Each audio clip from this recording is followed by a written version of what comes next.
Hello students, today we will cover the topic various steps of Holozoic nutrition in animals for the chapter 1, that is the life processes for class 10th.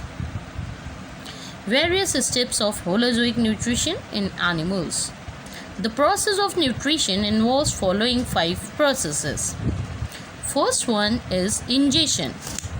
It involves intaking of food.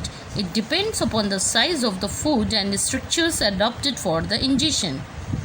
It occurs with the help of the pseudopodia in amoeba, cilia in paramecium, tentacles in hydra, mouth parts in insects, protrusible tongue that is found in the frogs, and wall lizards also, with hands in the man, etc.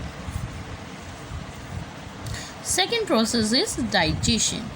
It is the process by which complex, large-sized, insoluble or non-diffusible polymeric organic compounds like the proteins, fats, complex carbohydrates, etc. are changed into the simple, small, soluble, and diffusible monomeric organic compounds like amino acids, monosugars, fatty acids, etc.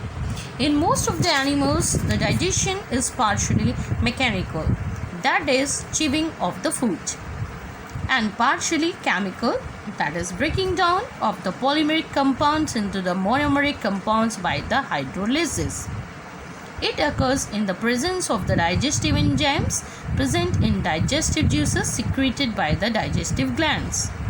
It occurs inside the cells, that is intracellular, in lower organisms like the protozoans and sponges, while it occurs in the cavity of alimentary canal like intercellular in higher animals, for example man, that is a human being.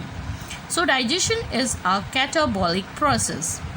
Third process is absorption. It is the process by which diffusible nutrients pass through the wall of alimentary canal, that is small intestine, into the blood or the lymph. It involves both physical processes, for example diffusion and osmosis, etc., and active processes, for example active transport of glucose, amino acids, etc. Fourth process is assimilation. It is an anabolic process by which the simple nutrients are metabolized to the resynthesis of the complex macrobiomolecules like the proteins, polysaccharides, fats, etc. It occurs inside the cells. The synthesized macrobiomolecules help in the growth and repair of the body tissues. Last one process is digestion. It involves expelling of undigested food in the form of feces, which also contain excess of water and digestive enzymes.